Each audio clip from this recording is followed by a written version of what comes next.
The narrator. एक नगर में एक विनम्र मोची रहता था, सीधा सादा परंतु अत्यंत श्रद्धावान।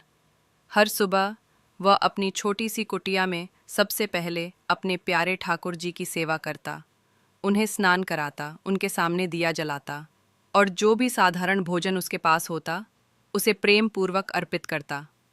उसकी सेवा में कोई दिखावा नहीं था, बस निष्ठा और प्रेम की मधुर सुगंध थी।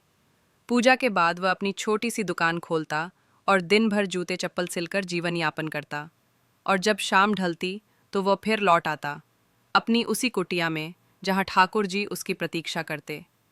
रात्रि में वह घंटों कृष्ण भजन में डूबा रहता। भजन समाप्त होते ही ठाकुर जी के चरणों में ही सो जाता। मैं एक दिन उसी नगर का एक धनी साहूकार उस रास्ते से गुजर रहा था। वो भी ठाकुर जी का भक्त था, अनुष्ठान छप्पन भोग सब करता था। पर जब उसकी नज़र मोची की कुटिया में रखे ठाकुर जी पर पड़ी तो ठिठक गया। उनके चेहरे पर एक अद्भुत शांति और प्रसन्नता थी जो उसने अपने ठाकुर जी में कभी नहीं देखी थी। नरेटर। वह मोची के पास गया और पूछा, भाई, तुम इतनी गरीबी में भी ठाकुर जी की इतनी सुंदर सेवा कैसे कर लेते हो? मेमोची मुस्कुराया और बोला, साहूकार जी, सेवा भाव से होती है, धन से नहीं। मैं वही खिलाता हूँ जो खुद खाता हूँ, वही प्रेम देता हूँ जो मेरे हृदय में है। बस ठाकुर जी भी प्रसन्न रहते हैं और मैं भी। मेमोची की यह बात साहूकार के हृदय में उतर गई। वो रात भर सो न सका।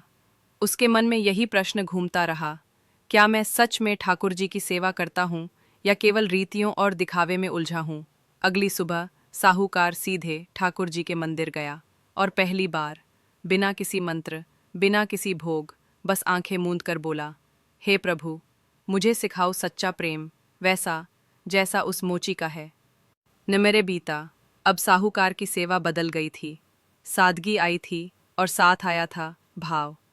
और फिर एक एकादशी की संध्या, मोची और साहूकार दोनों ठाकुर जी की भक्ति में लीन थे। अचानक उनकी कुटिया और मंदिर एक दिव्य प्रकाश से भर गए। मृदुल गदगद स्वर, श्री कृष्ण प्रकट हुए